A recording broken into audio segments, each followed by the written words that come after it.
Buenas tardes. Bienvenidos a la Fundación de Arte y Pensamiento Martín Chirino. En el marco de estas celebraciones que venimos realizando en torno al Día Internacional de la Mujer, la Fundación Martín Chirino desde su inicio se suma a estas celebraciones con nuevos debates en torno a la idea central que nos preocupa. Y esto, aunque todos tenemos claro el concepto de género que tenemos, no lo hacemos de una forma abiertamente todos los días, y es en estos días en los que manifestamos recientemente lo que sentimos, y nos viene muy bien para ver cómo nos encontramos en concepto de sociedad ante el tema. Con una conferencia Más que musas, las mujeres protagonistas de las artes, tenemos la enhorabuena de recibir a Beatriz Blasco Esquivias.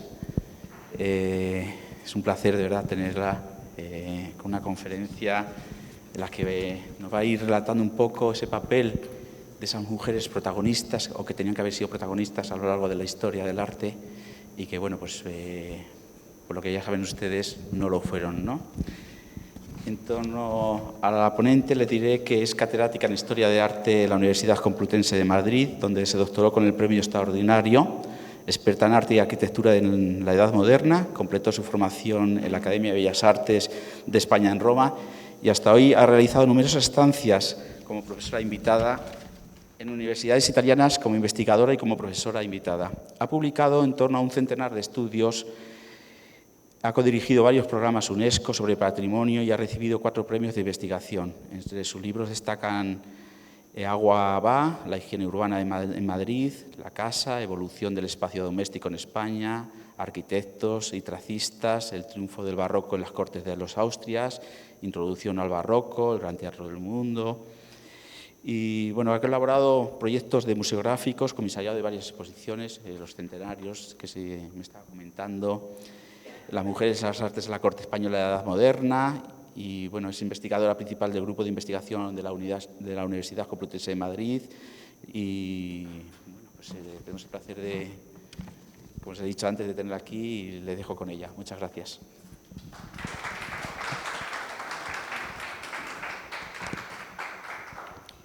Bueno, muchísimas gracias. Muchísimas gracias a la Fundación por invitarme. Es la primera vez que estoy aquí, así que estoy encantada. Muchísimas gracias a ustedes por venir. Espero que disfruten de esta velada. Y muchísimas gracias al director de la Fundación, Jesús Castaño, por esta invitación que, en fin, que a mí personalmente me encanta. Viendo ustedes el currículum, dirán, ¿y qué pinta aquí? Porque en realidad el saneamiento urbano, el espacio doméstico.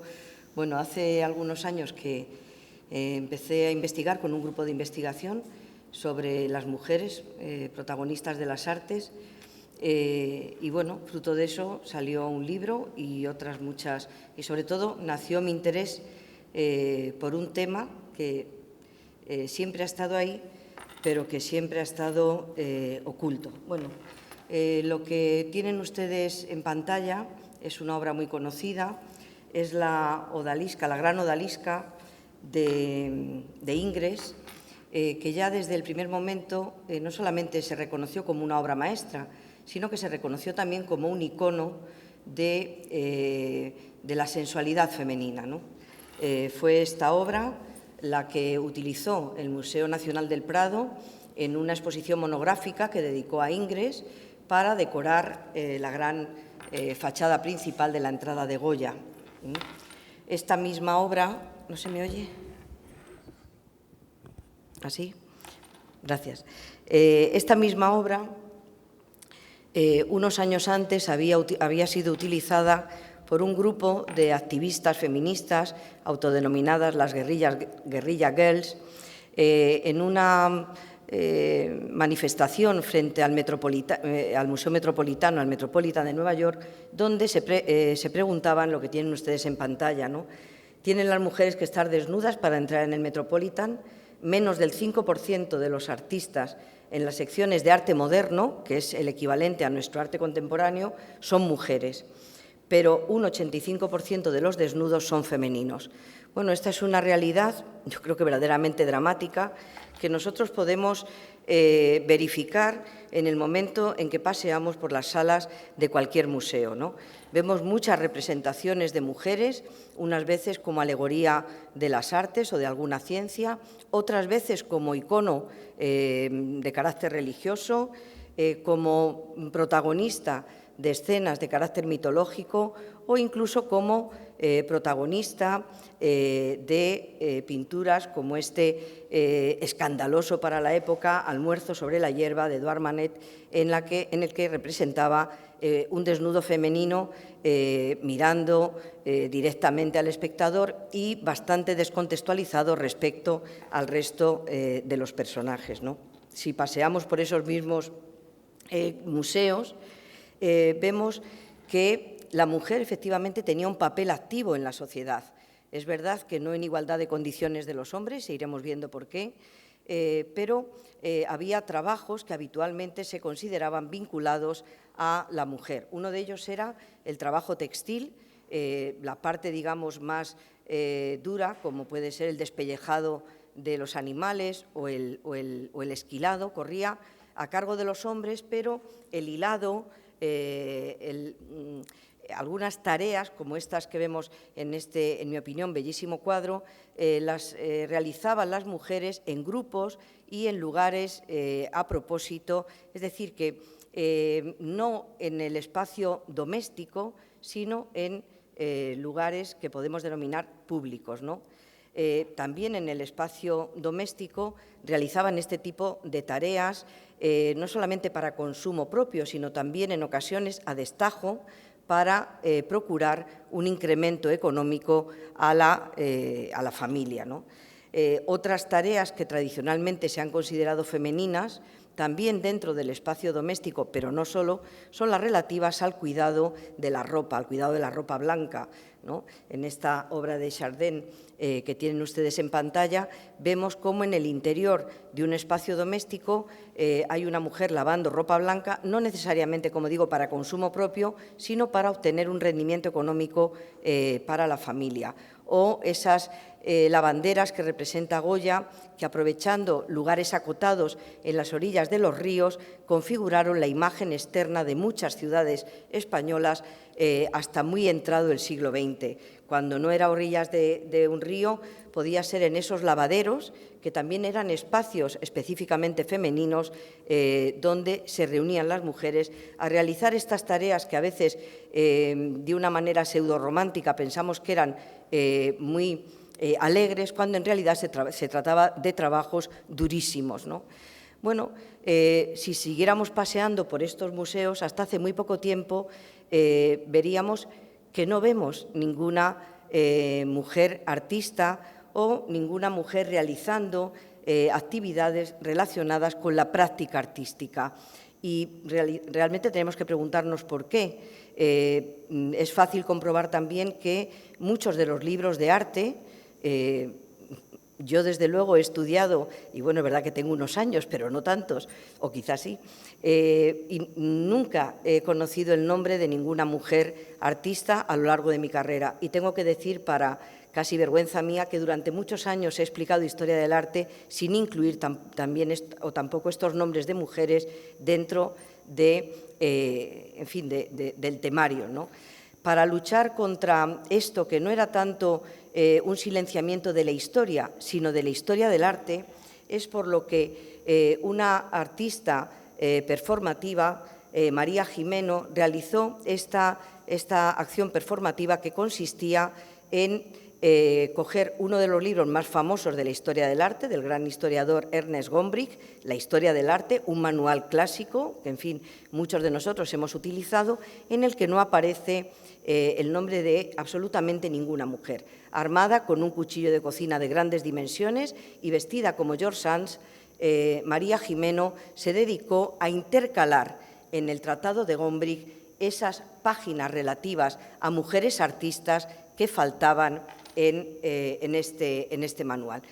Curiosamente, la historia que no dio un trato igualitario a las mujeres respecto a los hombres, pero tampoco las silenció de una manera absoluta. Si nos remontamos a la antigüedad, Plinio el Viejo, en una obra monumental de carácter enciclopédico que tituló Historia Natural, en la que incluía los nombres de algunos artistas famosos, especialmente pintores como Apeles, como Zeusis, introdujo también el nombre de 7 pintoras y destacó entre todas ellas Laia, una de ellas denominada Laia, precisamente por su habilidad para autorretratar su propia imagen a partir del reflejo que proyectaba en un espejo. Bueno, más que un espejo, seguramente era en una superficie muy bien pulimentada. Unos años después, ya casi en los albores de la Edad Moderna, Giovanni Boccaccio, uno de los máximos representantes del Dolce Stil Nuovo, junto con Dante y Petrarca, publicó un libro de Claris Mulieribus en el que incluía las biografías de más de 100 mujeres, unas históricas, otras inventadas, y se basó para algunas de ellas en las biografías de Plinio el Viejo. Concretamente, para la historia de Marcia se sirvió de la Laia de Plinio. Lo que vemos aquí es la repercusión o una evidencia de la muchísima repercusión que tuvo el manuscrito de Giovanni Boccaccio, que se difundió en copias no solamente manuscritas, sino también ilustradas, iluminadas. Estas imágenes que ven se corresponden a un manuscrito francés en el que vemos cómo no solamente había mujeres pintoras, sino también mujeres escultoras.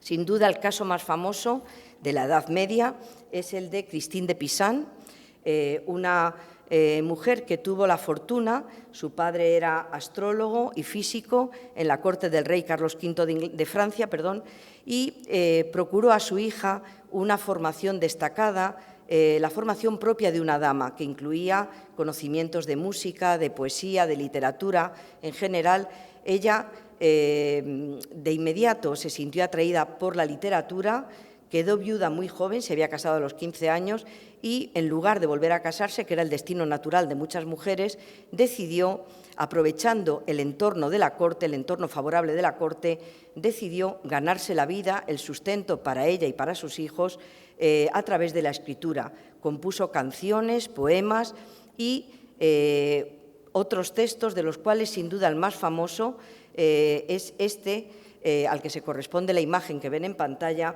que es La ciudad de las damas. La ciudad de las damas es una fábula en torno a la idea de una ciudad edificada exclusivamente por mujeres, como vemos en pantalla, y regida por los principios de justicia, rectitud, honestidad que Cristina de Pisan consideraba propiamente femeninos. Una ciudad de la que los hombres estaban excluidos y que despertó la admiración mucho tiempo después de Simone de Beauvoir. Simone de Beauvoir, en El segundo sexo, decía que Cristina de Pisan fue la primera mujer que levantó la pluma, en este caso, para reivindicar la igualdad del sexo femenino respecto al masculino. Bueno, el caso de Cristina de Pisan, que, como digo, en el siglo XX adquirió una fuerza renovada, fue, por así decirlo, episódico, porque en los albores de la Edad Moderna, cuando parece que asistimos al nacimiento de la historia del arte como una disciplina científica, por lo menos entonces de manera embrionaria, el pintor y tratadista Giorgio Vasari publicó un libro que también es clásico, la historia de los principales pintores, escultores y arquitectos desde el humanismo hasta sus propios días, en el que incluyó numerosas biografías de hombres artistas y una única biografía de una escultora, Propercia de Rossi, una escultora que gozó de notable fama en su época, pero a la que Giorgio Vasari dedicó elogios, digamos, bastante discutibles, ¿no? Elogió su capacidad para la miniatura, decía que se había formado tallando huesos de aceituna, elogió la gracia de sus esculturas, es decir, una una galantería hiperbólica, por así decirlo, que en realidad hacía un flaco favor a Propercia de Rossi, porque lo que trataba era de menoscabar la capacidad inventiva de esta escultora, ¿no? Propercia fue estrictamente coetánea de Miguel Ángel.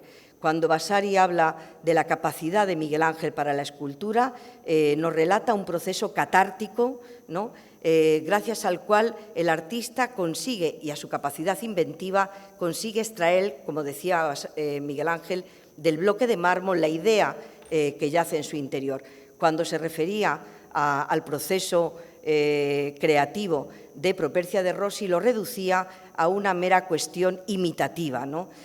Bueno, de ahí es un poco de donde nace esa idea de la incapacidad física de la mujer, el denominado sexo débil, para realizar determinadas labores artísticas que efectivamente, y como iremos viendo, exigen también de una cierta fuerza física, ¿no?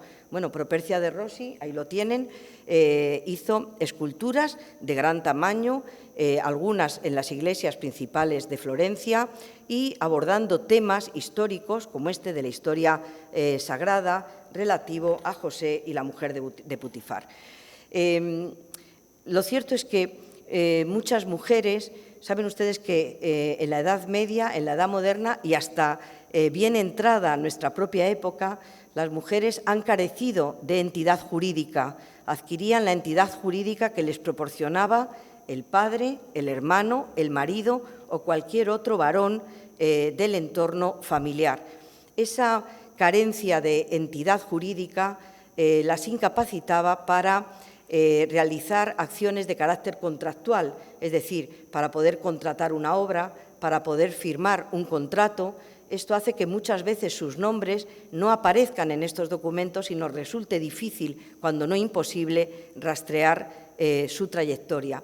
Algunas, sin embargo, consiguieron colarse, como yo digo, por esas grietas de la historia, por esos vacíos que muchas veces dejaba la ley o la normativa, o aprovecharse del estatus jurídico que les procuraba el pertenecer a la corte, ¿no? La corte tenía un estatus jurídico distinto al del resto de la población, y fue en la corte donde muchas mujeres pudieron dar rienda suelta a esa capacidad para la invención, para la creación artística, que fuera de ese entorno favorable de la corte se les negaba sistemáticamente. Uno de los casos más famosos es el de Sofonisba Anguissola. Su padre, un noble de Cremona de más o menos segunda fila, tuvo claro que tenía que procurar a sus hijas una educación similar a la que disfrutaban los nobles y también las damas de la nobleza en la época, y que comprendía no solamente la música, la danza, la literatura, sino también el dibujo y la pintura. Desde que en 1527 se publica El cortesano, Baldassare de Castiglione, y dice que los nobles tienen también que saber dibujar y saber pintar, esa parte de la educación fue ya propia de nobles, de príncipes y de reyes, y también de las mujeres de la nobleza. Sofonisba Anguissola, aprovechando esa formación que le había dado su padre, llegó a trabajar para numerosas cortes europeas y fundamentalmente para la corte española de Felipe II, cuyo retrato ven ustedes ahora en pantalla. Entró a trabajar en la corte de Felipe II como dama de compañía de Isabel de Valois, la tercera esposa del rey, y se mantuvo en el cargo con la cuarta esposa de Felipe II, con Ana de Austria.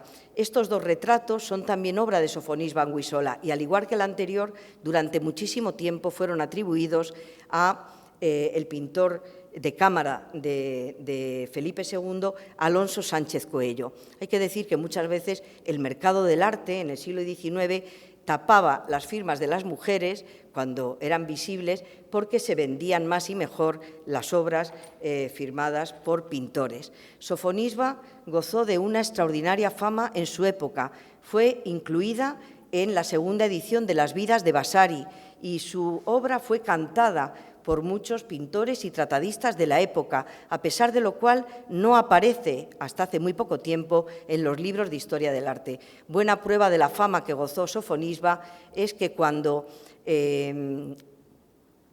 Anton van Dyck, uno de los grandes discípulos de Rubens, va a Inglaterra como pintor de Carlos I de Inglaterra, pasa por Palermo y hace una parada para conocer a Sofonisba, ya anciana, con 96 años, aprovecha esa visita para esbozar en su taccuino, en su cuaderno de viaje, ese retrato que ven ustedes a la derecha de la imagen y que ya en su taller, en su estudio, Van Dyck convertiría en ese último retrato de la gran Sofonisba. El que Van Dyck se desplazase hasta Palermo nos da buena idea de la extraordinaria fama que gozó Sofonisba en la época, ¿no? Bueno, simplemente un apunte a propósito de este espléndido retrato de Van Dyck. Con algunas excepciones, como Rembrandt, la mayor parte de los pintores de la Edad Moderna preferían representarse sin los instrumentos de la pintura entre las manos. Preferían representarse, como vemos aquí, con ropas ricas, en actitudes elegantes, evidenciando el estatus social, económico que les había procurado el arte de la pintura. Las mujeres, sin embargo, prefirieron pintarse siempre que pudieron pintando, reivindicando su capacidad de invención para la pintura y el estatus también social, económico, que ésta les había procurado. Así vemos a Sofonisba pintando, en este caso, un retrato de la Virgen con el Niño, o Elisabetta Sirani, una pintora que gozó también de extraordinaria fama, a pesar de que vivió muy pocos años, y a la que ahora se dedican notables estudios, que se autorrepresentó como alegoría de la propia pintura. Si se fijan, lleva sobre la cabeza una corona de laurel. Sin duda, una de las pintoras más famosas de la época fue Rosalba Carriera, una pintora veneciana, hija de un bordador. Esto es importante porque los bordadores, como los sastres, tenían que saber mucho dibujo y también mucha geometría. Muchos de los tratados de la época se ocupaban de, según el título, de la geometría para sastres. En este entorno favorable, Rosalba Carriera aprendió a dibujar y se consagró enseguida como una de las pintoras más famosas de Venecia, especialmente por la forma en que perfeccionó la técnica del pastel.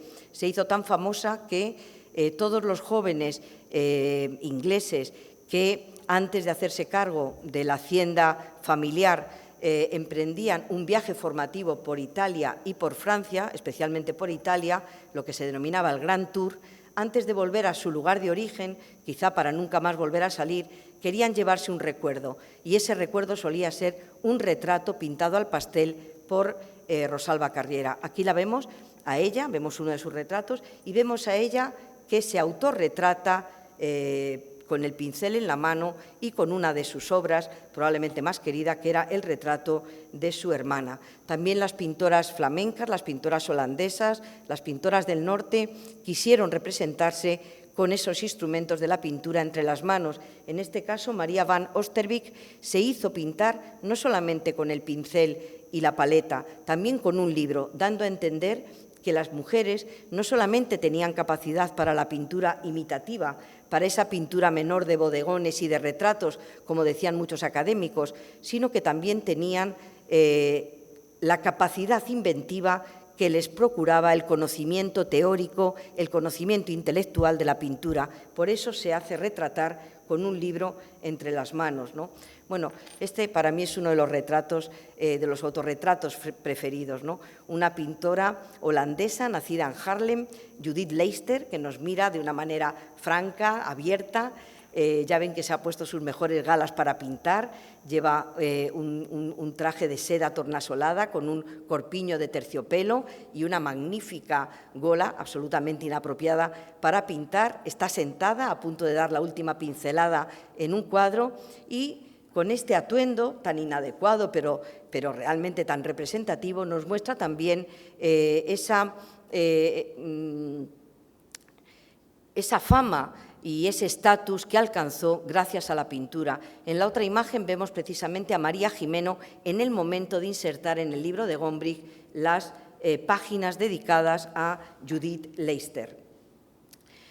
Si la corte era un lugar en el que las mujeres pudieron desarrollar más o menos libremente su capacidad inventiva para el ejercicio de las artes, otro lugar era el entorno familiar de los talleres. Al abrigo del taller familiar, a salvo de miradas ajenas, podían de alguna manera saltarse la normativa, la legislación vigente y emprender un proceso de aprendizaje junto con los miembros varones de la familia. Era también una cuestión de economía doméstica. Si un padre tenía un taller de pintura y tenía varios hijos y resulta que la más espabilada o la que daba más muestras más capacidad para el dibujo era la hija, pues la preparaba para ello. Es verdad que luego después ellas no podían firmar las obras. Es verdad que probablemente muchos dibujos que hoy tienen autoría desconocida, yo prefiero ese término al de anónimo, que inmediatamente nos hace pensar en que el autor es un hombre. Es verdad que seguramente muchas de esas piezas son probablemente obra de alguna mujer, ¿no? Bueno, en la seguridad que les otorgaban el interior de los talleres familiares se formaron muchas de las artistas cuya historia hoy ha comenzado a desvelarse. Una de ellas, Lavinia Fontana, ahí lo tienen, hija de un pintor, llegó a ser artista oficial del Papa Clemente VIII, lo que nos da una idea del reconocimiento que tuvo en su época, como nos lo da también el hecho de que después de haber tenido una familia numerosísima, con 11 hijos, siendo también el marido pintor, terminó él haciéndose cargo de la casa y de los hijos porque era mucho más, se valoraba muchísimo más la obra de Lavinia, cuya biografía fue recogida por Bernardo de Dominici junto con la de otras 30 mujeres en este libro que ven ustedes en pantalla, se valoraba mucho más que la pintura del marido. Lavinia Fontana pintó, como todas las pintoras, obras de muy distinto género, ya sean de carácter religioso o de historia antigua sagrada. Un tema muy recurrente que vamos a encontrar es el de Judith de Holofernes, que vemos en una de las dos imágenes de la pantalla. Otra pintora, en este caso milanesa, famosa, aunque solo muy recientemente, es Fede Galizia. Fede Galizia durante mucho tiempo fue menospreciada por los historiadores del arte precisamente porque se dedicaba a pintar bodegones. Bueno, supongo que habrá bodegones y bodegones. Si vemos esta magnífica salvilla con este espléndido grupo de cerezas y pensamos en la fría ciudad de Milán y en que entonces estas frutas eran un bien absolutamente preciado para mesas muy exquisitas, el poder evocativo de estas imágenes tan naturalistas que casi nos podía permitir reproducir el sabor de estas frutas, como digo, tan delicadas, pues podemos comprender el éxito que tuvo en su momento Fede Galizia. Se formó también con su padre y, por otro lado, Fede Galizia hizo bodegones, pero uno de los grandes pintores de la época moderna, Caravaggio, también fue famoso por una obra todavía hoy muy controvertida en cuanto a su significado, que es este magnífico bodegón. La historia del arte ha menospreciado estos géneros artísticos, pero si ven ustedes la leyenda de la imagen, la obra formó parte de la colección del cardenal Federico Borromeo, arzobispo de Milán, un hombre cultísimo y muy importante en la época, a quien se la regaló otro personaje, en este caso de la curia romana, Francesco María del Monte, un gran coleccionista, un gran admirador de Caravaggio y uno de sus principales mecenas. Quiero decir con esto que no había géneros masculinos o géneros femeninos. Había géneros que respondían a la demanda de la época, ¿no? Según el gusto de cada cual. Es verdad que Fede Galizia se especializó de alguna manera en bodegones, se conocen muchos de ellos, señal inequívoca de que tenían mucha demanda en el mercado, pero también es verdad que hizo otras pinturas. Con solo 18 años pintó a uno de los personajes más destacados del Milán de la época, el historiador y filósofo Paolo Morilla, a quien vemos en la imagen. Si se fijan, lleva los anteojos en la mano y eso le permite también a la pintora mostrar su pericia para reflejar sobre una superficie convexa la deformidad de la imagen que se proyecta y que nos permite ver a nosotros esa parte del espacio que se oculta en la parte opuesta del cuadro, ¿no? Al otro lado, una versión, otra vez, de ese tema que les he dicho que es tan recurrente en la época, de Judith y Holofernes. Pero, sin duda, la pintora que más prestigio tuvo en su momento y que más interés despierta hoy entre los historiadores y también entre los aficionados es Artemisia Gentileschi, a quien vemos aquí autorretratándose también como alegoría de la pintura. Decían los tratadistas de la época que la pintura se representaba como una mujer con el cabello desordenado, en señal del furor creativo, con un vestido tornasolado, que era el signo de su capacidad inventiva, y con una gran medalla de oro colgando al cuello, como lleva Artemisia Gentileschi.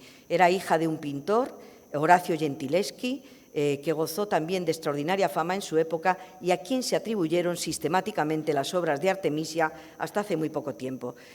Horacio, que tuvo varios hijos, a todos los educó en el taller artístico familiar, pero comprendió enseguida que Artemisia destacaba de entre todos por su capacidad para el dibujo. Tanto es así que contrató un maestro de perspectiva para que ayudase a Artemisia a perfeccionar el arte de la pintura con esta técnica imprescindible para representar el espacio pictórico de una manera naturalista.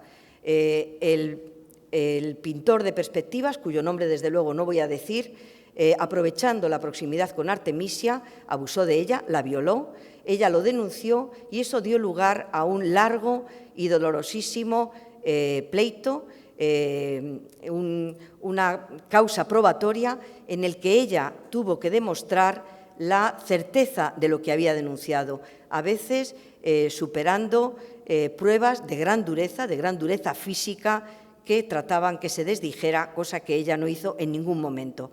Poco después de superar, si es que se puede superar, este trance, pintó esta versión de Susana y los viejos, un tema que tradicionalmente habían pintado los grandes artistas, hombres del Renacimiento y del Barroco, bueno, pues como vemos aquí que lo pintó Tintoretto, ¿no? Susana, en el momento de hacer su toilette, por así decirlo, diaria, se muestra desnuda de una manera complaciente ante los ojos libidinosos de los dos ancianos que la contemplan.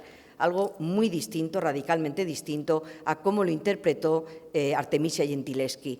Todo en la Susana de Artemisia Gentileschi muestra el rechazo que le producía el acoso, la proximidad de esos dos ancianos, la forma en que coloca las manos, la forma en que torsiona su cuerpo tratando de ocultar su desnudez y la forma en que la expresión de su rostro, todo nos muestra ese rechazo absoluto que le produjeron el acoso de estos dos ancianos. Artemisia no solamente renovó esta iconografía pictórica, renovó también otros temas. Hemos visto cómo han representado antes Judith, el tema de Judith y Holofernes, ¿no? Judith, ya saben que es una de las mujeres fuertes de la Biblia. Para liberar a su pueblo de la tiranía de Holofernes, lo que hizo fue seducirle, embriagarle y cuando estaba plácidamente dormido o no, le cortó la cabeza. La primera versión que pinta Artemisia en Nápoles, bueno, vemos cómo cambia la iconografía. Primero elige el momento de máxima intensidad dramática, ¿no? Con la fuerza, la certeza de un carnicero, extiende los brazos, pone la mirada fija en lo que está haciendo y, ayudada por su criada, corta el cuello a Holofernes. Bueno, yo no he cortado muchos cuellos, bueno, ninguno en realidad, pero lo cierto es que cuando se corta el cuello a alguien, la sangre no cae mansamente como cae en esa versión, en esa primera versión napolitana. En la segunda, Sofonisba Artemisia ha pasado a Florencia. En Florencia es admitida en la Academia de Dibujo, algo insólito tratándose de una mujer, y entabla una relación de amistad que se mantuvo durante mucho tiempo con Galileo. El gran físico estaba entonces preocupado en estudiar el circuito, cómo funcionaba el circuito de circulación de la sangre, y probablemente a instancias de Galileo ella hace esa rectificación en esta segunda versión que representa, y cuando corta la yugular de Holofernes ya la sangre no cae mansamente, sino que salta en un chorro que salpica el vestido de Artemisia y también el escote, bueno, de Artemisia, de Judith, y también el escote de la joven. Como ven, una iconografía absolutamente renovada respecto a las anteriores que hemos visto. También trató temas mitológicos. Se ha dicho que las mujeres no representaban desnudos, y esta y otras muchas obras, que desde luego no vamos a poder ver hoy, lo desmienten de una manera flagrante. Es un tema, el de Danae recibiendo la lluvia de oro, que procedía de la mitología clásica, que lo habían representado ilustres pintores como Tiziano y también ilustres pintoras como Artemisia. O estas otras escenas que, tras una apariencia doméstica, están también componiendo un relato de una historia bíblica, concretamente el nacimiento de San Juan Bautista. Esta obra fue comprada por Felipe IV para adornar el interior del Palacio del Buen Retiro, que se estaba terminando en aquel momento. Cuando llegó a Madrid, uno de los cronistas de la corte de Felipe IV dijo que era cosa excelente, lo que nos da ya idea también de la altísima consideración que gozó Artemisia en su momento, y que fue después silenciada más bien por la historia del arte que por la propia historia. Hemos visto hace unas pocas imágenes a Judith Leyster, ahora la vemos aquí con 20 años más, el tiempo pasa para todos, pero sigue mirándonos francamente, lleva un traje también elegantísimo, en este caso negro, está de pie, está pintando con esos bellísimos encajes. Judith Leyster, hija de un sastre, fue la primera mujer que fue admitida en el gremio, o guilda, que es como se llama, de pintores de San Lucas de Harlem. Fue la primera mujer, por tanto, que obtuvo título como maestra pintora, y eso le capacitaba no solamente para abrir un negocio propio, para contratar obras, sino también para formar sus propios aprendices. A pesar de ello, a pesar de que tuvo una fama extraordinaria en su época y su biografía fue recogida por varios tratadistas coetáneos, su nombre fue también silenciado y sus obras se atribuyeron mayoritariamente a Frank Hals o a su propio marido. Ella se casó con un pintor, como era también muy frecuente en esta época, hasta que en el siglo XIX se descubrió el anagrama de su firma, una J, una L y una pequeña estrella, ¿no? Judith Leyster nos dejó obras espléndidas y algunas yo creo que con un marcado tono reivindicativo, ¿no? Esta es la proposición, para mi gusto una de las más bellas que pintó.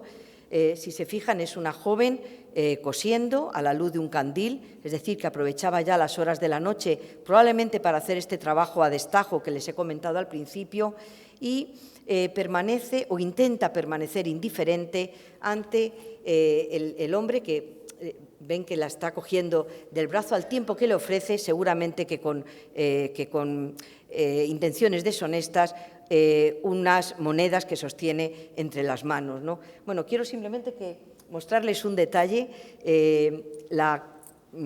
Esta costurera, por así decirlo, tiene los pies reposados en un pequeño hornillo portátil del que asoman las brasas incandescentes. Era una forma de lograr un mínimo de confort en una habitación probablemente fría.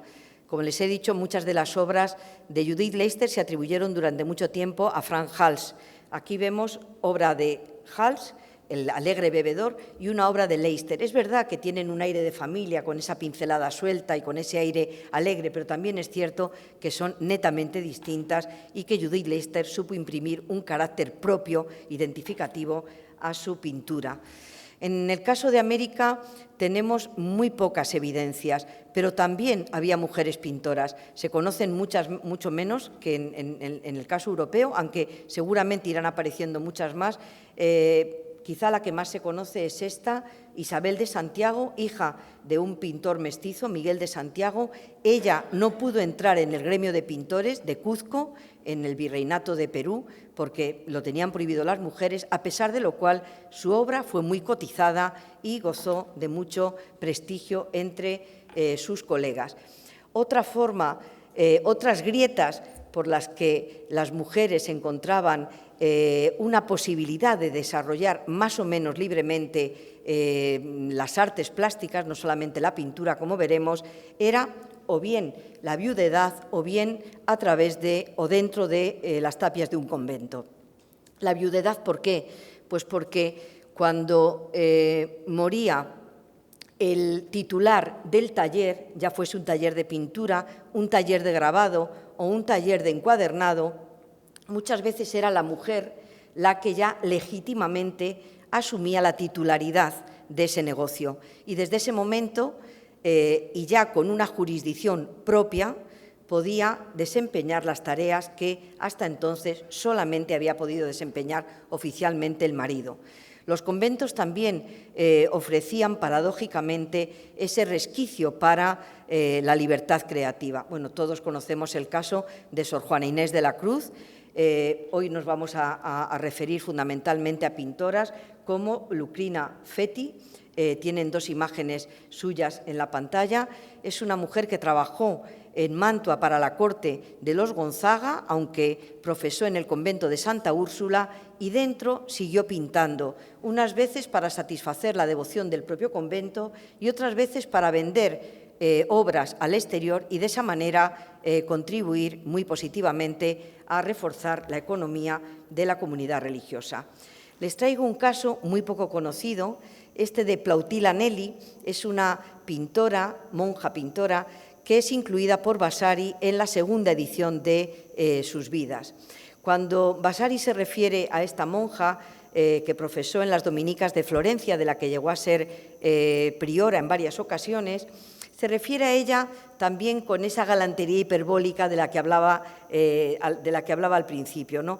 ¿Y qué destaca? Pues destaca su gusto por la miniatura, la gracia de su pintura, siempre esa forma galante de restar mérito, de restar capacidad de invención a las mujeres artistas. Lo que no dice Vasari es que este cenáculo fue obra de Plautila Nelli. La firma se ha descubierto hace muy poco tiempo en una restauración. Se trata de una obra monumental desde muchos puntos de vista. En primer lugar, desde el punto de vista del tamaño. Mide 2 metros de alto por 7 metros de ancho. Y es una obra que por su tipología, por su composición, se consideraba tradicionalmente de hombres. El tema lo puso de moda Leonardo da Vinci en el famoso cenáculo de Santa María de las Gracias en Milán. Es un tema complejo porque es 13 figuras masculinas de tamaño natural en torno a una mesa. Y ese tema hizo furor, por así decirlo, en Florencia. Prácticamente todos los conventos florentinos, masculinos o femeninos, tienen en sus refectorios estas grandes imágenes, pero hasta ahora ninguna se podía atribuir a una mujer. Plautila Nelli indudablemente tuvo que realizar un gran esfuerzo, y no solamente teórico y de invención, sino también un esfuerzo físico, que, sin embargo, le negaba en su crónica Giorgio Vasari. Cuando contemporáneamente, o con muy poca diferencia de tiempo, Miguel Ángel estaba pintando la Capilla Sixtina, que ya saben ustedes que lo hizo a regañadientes, él mismo publicó un poema burlesco, burlándose de sí mismo y de cómo el esfuerzo de pintar la Capilla Sixtina le había deformado el cuerpo. Decía, tengo la cara llena de pintura, claro, pintaba así, boca arriba. Bueno, pues no quiero compararlo porque Miguel Ángel es incomparable, pero Plautila Nelli tuvo que hacer también un esfuerzo verdaderamente extraordinario para pintar esa obra monumental, esa Última Cena que hemos visto hace un momento. Es decir, que esa idea del sexo débil, esa idea de la gracia y de la delicadeza en la pintura, hay también que ir eliminándola cuando hablamos de mujeres artistas. Si nos referimos a monjas pintoras, sin duda la más importante o la más notoria de todas ellas es Josefa de Óbidos, Josefa de Ayala, nacida en Sevilla. El padre, que también ve que tiene dotes para la pintura, la pone como aprendiza en el taller de Francisco de Herrera el Viejo, donde tiene ocasión de conocer la obra de Zurbarán y de otros muchos que le influyeron.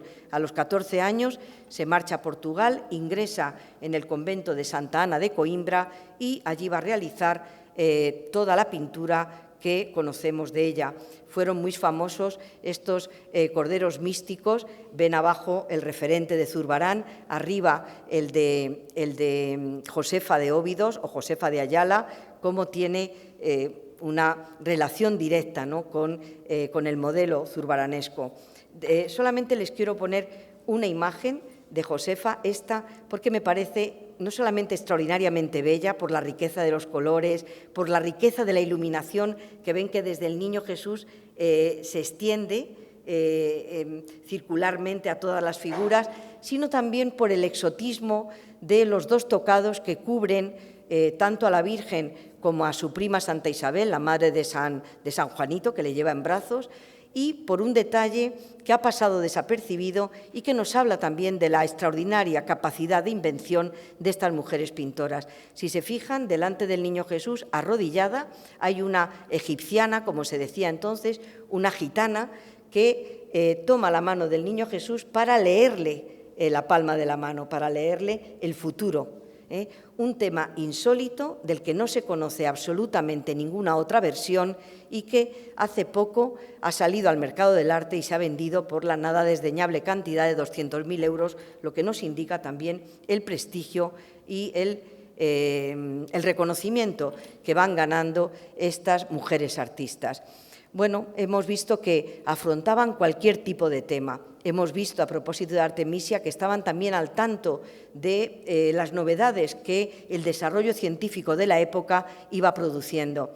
La ciencia se desarrolló en el siglo XVII de una manera extraordinaria, pero especialmente en el desarrollo de los aparatos ópticos, fundamentalmente el magnificador de imágenes, es decir, el microscopio, pero también el telescopio o macroscopio. Ver la realidad a través de un microscopio hizo que ésta se transformase absolutamente. Nos puso ante los ojos una realidad hasta ese momento inalcanzable para cualquiera de nosotros y permitió que se desarrollasen dos ramas de la microbiología que alcanzaron un perfeccionamiento extraordinario en esta época. Por un lado, la entomología, es decir, el estudio de los insectos, y por otro lado, la botánica, el estudio de las plantas. Los científicos no sabían muchas veces cómo dibujar aquello que veían a través del microscopio y que necesariamente tenían que, de alguna forma, apresar sobre un papel. Y para esto se sirvieron de los artistas y también de las mujeres artistas. Una de ellas, Giovanna Garzoni, que llegó a ser aceptada en la Academia de San Lucas de Roma, representó muchas de estas especies vegetales y les he traído solamente esta obra. Creo que es un espléndido frutero con estos limones, pero sobre todo quiero que se fijen en la extraordinaria verosimilitud, ¿no?, con la que ha representado este espécimen de avispa que sin duda ha podido observar no solamente mediante la vista, sino también con la perfección que le procura la observación a través del microscopio, ¿no? O el caso de Caterina Eikens, una mujer perteneciente, nacida en Amberes, a una larguísima saga de pintores que nos deja este extraordinario jarrón con flores, pero cuando firma, ¿qué hace? Pues coloca una mosca con una perfección tal que seguramente también ha tenido ocasión no solo de observarla, ya sabemos lo difícil que es muchas veces observar una mosca, sino verla a través de un microscopio. Hay que decir que desde la antigüedad, desde Plinio, hay una leyenda en torno al artista que muchas veces para burlar a un compañero o a algún discípulo en un retrato introducían la figura de una mosca, de manera que cuando llegaba ese compañero, lo primero que hacía era intentar apartar la mosca del retrato, ¿no? Hasta que se veía burlado y se daba cuenta de que había conseguido la perfección de la pintura engañar a su propio ojo. Es decir, que quizá Katarina Eikens hizo la mosca por las dos razones, como una forma de mostrar su destreza, que la equiparaba con los grandes pintores de la antigüedad, y también ese conocimiento perfecto que le había procurado el microscopio. Pero sin duda la mujer que más destacó en este sentido, a la que se considera madre de la entomología moderna, es María Sibila Merian, una mujer naturalista, exploradora, pintora, casada con un pintor, madre también de pintores, que se sintió fascinada por el proceso de transformación que hay desde el gusano de seda hasta la bellísima mariposa que eclosiona de la oruga, ¿no? Bueno, llevada de ese afán de conocimiento de la naturaleza, se trasladó ni más ni menos que a Surinam, en América del Sur, con una de sus hijas, y allí se dedicó a escribir el primer tratado sobre los insectos y sobre la botánica de este país remoto. Es una gloria nacional en Alemania, que le ha dedicado sellos y un montón de homenajes. La historia no solamente nos ha dado pintoras y alguna escultora, también, por suerte, nos ha dado alguna arquitecta. Es el caso de Plautilla Bricci, estricta coetánea de Gian Lorenzo Bernini. Plautilla Bricci era hija de un pintor intelectual muy relacionado en Roma con la curia romana. Tenía relación de amistad su familia con la de Elpidio Benedetti, un representante del cardenal Mazarino en Roma, un agente, mejor dicho, del cardenal Mazarino en Roma, que enseguida tomó a Plautilla como si fuese su mecenas, ¿no? Plautilla hizo numerosas obras por encargo de Elpidio Benedetti. Una de ellas la ven ustedes en pantalla, es un proyecto para el panteón o túmulo funerario del cardenal Mazarino. También hizo para Elpidio Benedetti una villa a las afueras de Roma, la villa del Vascello, tristemente destruida por una nefasta restauración hace muy pocos años, pero nos quedan algunos dibujos originales del proyecto de Plautilla Bricci para esta impresionante obra arquitectónica, así como algunos fragmentos que nos hablan de su cultura arquitectónica y su libro de notas, ¿no? Plautilla Bricci, a quien quizá se corresponda este retrato, nos ha dejado también una obra en el corazón de Roma, en una de las iglesias más importantes, la de San Luis de los Franceses. Precisamente la capilla dedicada al santo titular es obra tanto en la pintura como en la invención arquitectónica, muy berniniana, muy barroca, con este inmenso cortinaje que se abre para dejarnos ver el interior. Es obra de Plautilla Bricci. Hemos visto pintoras, hemos visto una arquitecta. España, en cambio, tuvo una extraordinaria escultora, Luisa Roldán, la Roldana, como se la conocía. En 1692 consiguió el extraordinario privilegio de ser nombrada escultora de cámara del rey Carlos II.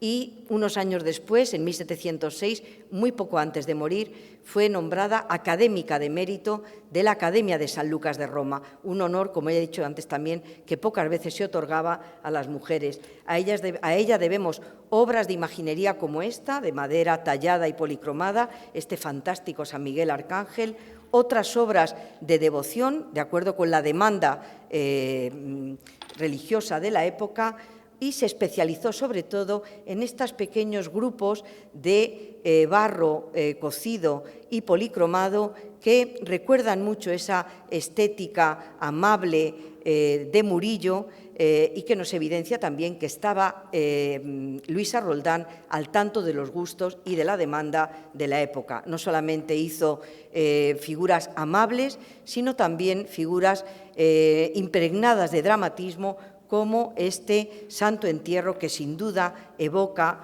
el que hizo su padre, Pedro Roldán, en cuyo taller se formó en la Iglesia de la Caridad de Sevilla, una obra en la que probablemente Luisa Roldán también intervino antes de independizarse del taller familiar, casarse y emprender en fin, su propia vida. Bueno, les pongo este detalle para que vean la capacidad que tenía también para conocer los mecanismos que regían el funcionamiento de la anatomía humana. Ven cómo se tensan los músculos por el esfuerzo de este personaje para sostener la lápida y cómo ese esfuerzo se ve también reflejado en el gesto del rostro, ¿no?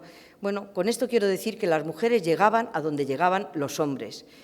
No solamente fueron artistas, también, sobre todo, reinas, nobles, fueron mecenas y coleccionistas porque vieron que el arte, en el caso de las mujeres como en el caso de los hombres, era una eficaz práctica de poder y a través de la promoción de las artes muchas mujeres pudieron lograr, si no una identidad, al menos sí la entidad que representaban con su cargo. Me estoy refiriendo concretamente, bueno, aquí hay una galería desde Isabel la Católica, Isabel de Farnesio, Bárbara de Braganza, María de Médici. Me refiero concretamente al papel, en mi opinión tristísimo, de las reinas consortes. Bueno, con muy poca suerte, la verdad.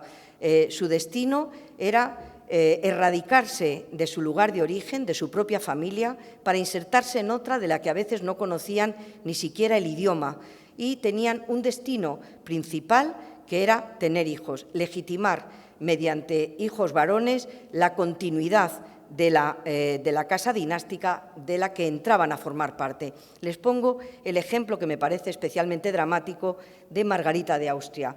Murió con 26 años, la vemos aquí magníficamente retratada por Diego Velázquez, en el momento en que hizo su entrada solemne en Madrid, ya convertida en esposa de Felipe III y reina consorte de España.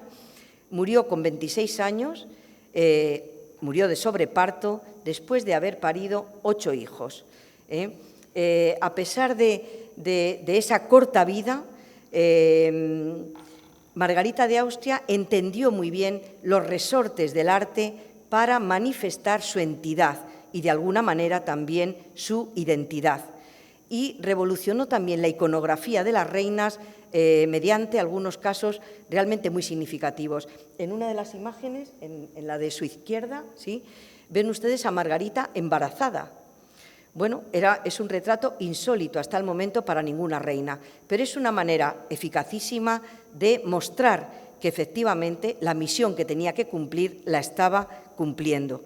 En la otra imagen la vemos con un libro de devoción abierto por una página que representa una de las devociones más vinculadas históricamente a la monarquía hispánica y por la que mereció el sobrenombre de monarquía muy católica, que es la advocación de la Inmaculada Concepción. Bueno, pues vemos cómo Margarita, a pesar de ese papel secundario, consiguió, por medio de las artes, reivindicar su estatus e imponerse de alguna manera a ese destino trágico que tuvo. Hubo otras reinas que fueron reyes, y digo reyes porque al enviudar ejercieron con plena jurisdicción y con legítimo derecho el papel de sus esposos muertos, el papel de los reyes. Es el caso de María de Médici, que fue reina tras la muerte en un atentado de Enrique IV de Francia. Y ahí la vemos cómo la representó Rubens. Ya no va en un caballo al paso, cogiendo las riendas delicadamente con una mano, como habíamos visto en Margarita de Austria. No, ya lleva el caballo es un caballo brioso, que lo rige con una mano firme, mientras en la otra mano lleva el caduceo de mando, símbolo del ejercicio del poder. Y por si no quedara claro, va tocada con un yelmo. ¿Por qué? Porque está yendo al frente de batalla a defender la plaza de Juliers. En el caso de España, en una iconografía que ven que es deudora de la iconografía de Rubens, tenemos este precioso dibujo de Sebastián Herrera Barnuevo que representa a Mariana de Austria como reina regente. Los mismos atributos que hemos visto en María de Médici y sobrevolando por encima de Mariana de Austria la imagen de la fama con una trompeta cantando los méritos, las virtudes, la capacidad para el ejercicio del poder de esta reina viuda. pero sin duda una reina, bueno, que podía ser rey, pero que no quiso serlo, es Cristina de Suecia. Cristina de Suecia reinó durante unos años en los que la corte la instaba a contraer matrimonio, a lo que ella se negó, hasta que finalmente decidió abdicar la corona y al mismo tiempo abjurar de su fe y convertirse al catolicismo. Tuvo que refugiarse en Roma, donde se dedicó a lo que más le gustaba, que era el coleccionismo a gran escala. Coleccionó una extraordinaria cantidad de escultura antigua y moderna, pinturas, libros. Fue una de las mujeres, sin duda, más cultas y más interesantes de su época. Aquí la vemos representada como un rey. Ya ven que el caballo no está al paso, sino que está en una figura que se llama corbeta, con las dos manos levantadas y apoyándose solamente sobre las patas traseras. Una figura que está reservada prácticamente para los hombres, ¿no? Y que representa, en este caso el caballo, es como una especie de trono ambulante. Hay que tener una gran fuerza y un gran dominio del caballo para mantener esta postura que, por otro lado, es propia de la Escuela de Equitación española. Es un regalo que hizo la propia reina a Felipe IV para agradecerle su intermediación para que ella pudiese convertirse al catolicismo. También le regaló, y gracias a ello están hoy en el Museo del Prado, estas dos figuras, Adán y Eva de Durero. Bueno, no me he resistido a poner un fotograma de Greta Garbo, bueno, haciendo este fantástico papel de Cristina de Suecia. Adquirió, como les he dicho, una extraordinaria colección de escultura clásica que, por suerte, está también hoy en el Museo del Prado. ¿Por qué? Pues porque la compró en la almoneda de Cristina de Suecia otra reina culta, con una gran ambición política, bueno, como muchos reyes, que fue Isabel de Farnesio, segunda esposa de Felipe V, una mujer muy interesada por la música, el canto, la danza, pero también por la pintura. Llegó a reunir una colección de más de 900 obras, a las que puso su sello personal para que no se confundieran con otras de la colección real, y compró la colección de escultura de Cristina de Suecia para decorar el interior del Palacio de la Granja de San Ildefonso, cerca de Segovia, que estaba ultimándose en estos momentos. Estas son algunas de las piezas correspondientes a esa colección. El conjunto de las musas es el que adorna hoy la rotonda central del Museo del Prado después de la última restauración de Moneo. También a Isabel de Farnesio le debemos la recuperación de un gran pintor que hoy nos parece que nunca permaneció en el olvido, pero sí, me refiero a Murillo. Murillo tuvo una gran fama en Sevilla y en un nivel local y regional, pero hasta que Isabel de Farnesio fue a Sevilla en el siglo XVIII y redescubrió algunas pinturas de Murillo y las adquirió para la colección real, Murillo había sido un pintor más bien olvidado. Ese resurgir de Murillo en el siglo XVIII y sobre todo en el siglo XIX, donde se convirtió en un icono, se lo debemos en parte también a Isabel de Farnesio. Una de las obras que compró es esta famosa Virgen de Sagrada Familia del Pajarito de Murillo. Y si hablamos de reinas que hicieron mucho por el arte, hay que mencionar sin duda a María Isabel de Braganza, la segunda esposa de Fernando VII, madre de dos niñas. También ella muere de sobreparto al tener a la segunda hija, y a pesar de lo poco que vivió y en unas circunstancias y con un marido realmente tan poco favorable, puso muchísimo empeño en lograr que el edificio de Juan de Villanueva, que había mandado construir Carlos III para convertirlo en Museo de Historia Natural, se convirtiese en sede de lo que después sería el Museo Nacional del Prado, en sede de la colección de pinturas de la Casa Real, que a partir de ese momento pasó a formar parte del denominado Museo de la Trinidad. Es decir, que si nosotros hoy gozamos del Museo Nacional del Prado, es gracias al empeño de María Isabel de Braganza. Y no sé cómo voy de tiempo, pero no quería terminar sin mencionar a una mujer que no fue pintora, aunque yo creo que tenía tantas capacidades que muy bien podía haberlo sido, pero que yo en cambio creo que fue no solamente una gran escritora, como todos la reconocemos, sino también una extraordinaria arquitecta inventiva. Me refiero a Teresa de Jesús. El sábado 12 de marzo, si no me equivoco, se cumple el 400 centenario de la canonización de Teresa de Jesús. Menos de 40 años después de su muerte, fue canonizada junto a otros 4 santos: Isidro Labrador, Ignacio de Loyola, Francisco Javier y Felipe Neri, 4 españoles y un italiano. En las fiestas de canonización de San Isidro, Lope de Vega se refería así a los 4 españoles, diciendo que había santos para todos los géneros, ¿no? Decía: un labrador para los humildes, un humilde para los sabios, un sabio para los gentiles y una mujer fuerte, dijo refiriéndose a Teresa de Jesús, para la flaqueza de las que en tantas provincias aflige el miedo. Una frase que, viendo cómo están hoy las cosas, pues creo que podíamos seguir aplicando perfectamente. Teresa de Jesús, a regañadientes y a punto de cumplir los 60 años, se dejó retratar a instancias de su confesor por un miembro de la Orden del Carmelo, por Fray Juan de la Miseria, que después de que terminó de retratarla, y gracias a eso tenemos el verdadero retrato, la vera efigie de Teresa de Jesús, ella se quejó diciendo: después de lo que me ha costado posar encima, me habéis hecho vieja y legañosa, ¿no? Bueno, lo cierto es que dio lugar a toda una iconografía extraordinaria en la que, por lo general, se representa a Teresa de Jesús, como vemos en esta otra bellísima imagen de José de Mora. Se representa a Teresa de Jesús en su condición de escritora, ¿no?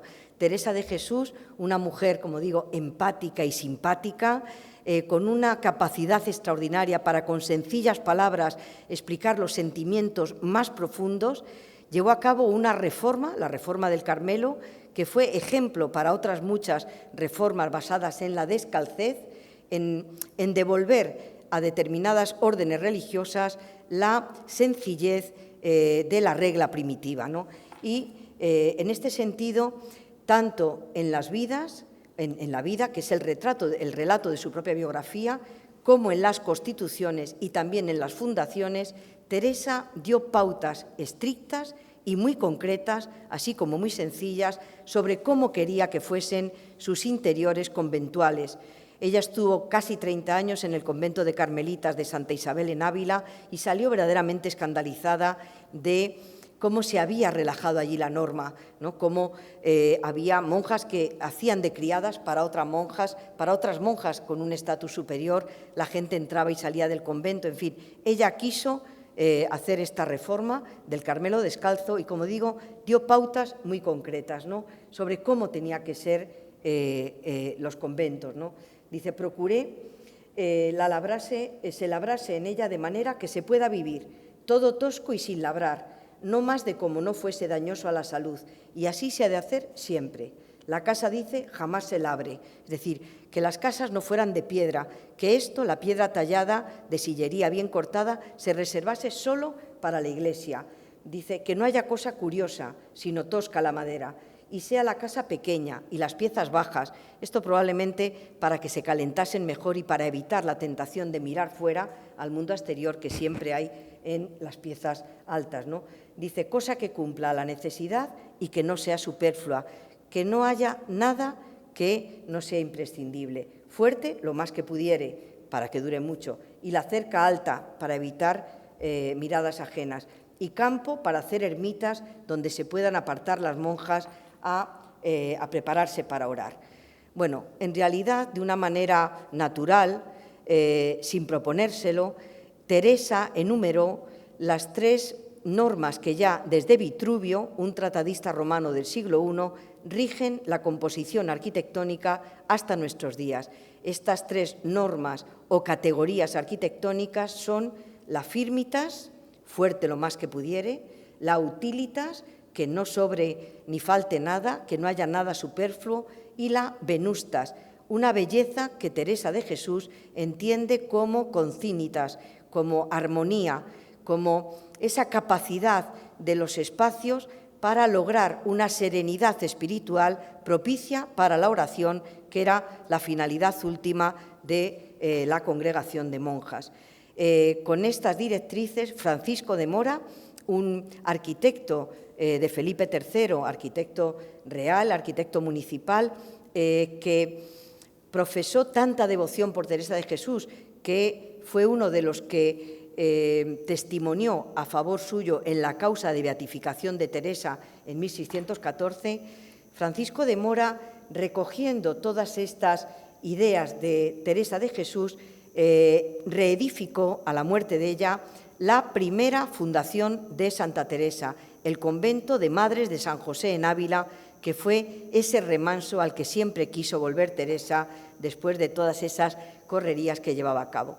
Teresa de Jesús, estamos ya terminando, inspiró con esos relatos sencillos, pero bueno, no carentes de intención también, inspiró obras maestras como esta fabulosa transverberación o éxtasis de Santa Teresa, que hizo para la capilla Cornaro en la iglesia de Santa María de la Victoria el genial Gian Lorenzo Bernini, reproduciendo lo que había descrito la propia Teresa, ¿no? Vi un ángel hacia mí al lado izquierda en forma corporal, no era grande sino pequeño, hermoso, el rostro tan encendido que parecía de los ángeles muy subidos, es decir, de los que están muy cerca de Dios. Veíale en las manos un dardo de oro largo y al fin del hierro me parecía tener un poco de fuego. Este me parecía meter por el corazón algunas veces y que me llegaba a las entrañas, y al sacarle me parecía las llevaba consigo y me dejaba toda abrasada en amor grande de Dios. Y confesaba Teresa, dice, es tan excesiva la suavidad que me pone este grandísimo dolor que no hay que desear que se quite, ni se contenta el alma con menos que con Dios. Dice, no es dolor corporal, sino espiritual, aunque reconoce, no deja de participar el cuerpo algo, y aun harto, dice, de todo este, iba a decir placer, pero a lo mejor es inadecuado, que le proporcionaba ese éxtasis o transverberación. Josefa de Óbidos representó este mismo tema, probablemente de una forma más adecuada, más decorosa, dentro de un ciclo de pinturas dedicada a la vida de Teresa de Jesús. Bueno, con esta pintura y con ese cartel que nos recuerda la magnífica obra de Josefina Molina y de, ¿cómo se llamaba ella?, de Concha Velasco, sobre la vida de Teresa de Jesús, que si no la han visto o no la recuerdan, les invito a que la vuelvan a ver. Me despido de ustedes y les agradezco la atención que me han prestado. Muchísimas gracias.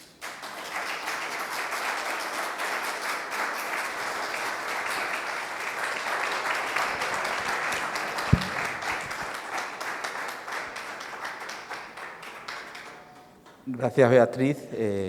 Estaban conmigo que ha sido sorprendente la precisión, esa memoria, esa capacidad de relatar todo este proceso y toda esta historia.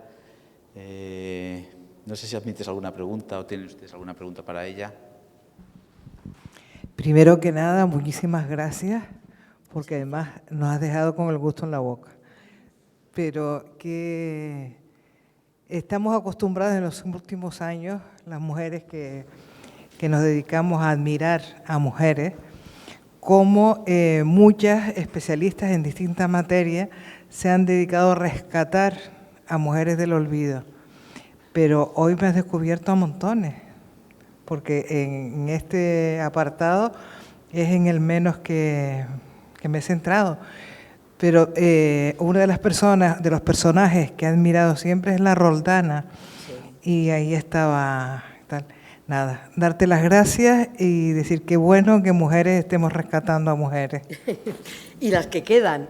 Pues nada, muchísimas gracias. Yo creo que sí, que queda mucho trabajo por hacer, porque a veces es difícil rastrearlas porque no están sus nombres, pero bueno, cada vez hay más y sobre todo cada vez somos más interesadas en ello, o sea que muchas gracias, me alegro que le haya gustado. Pues nada, despedirnos de ustedes, nos vemos nuevamente aquí en la Fundación y gracias, Beatriz. Muchas gracias. Nos vemos, hasta mañana. Muchas gracias.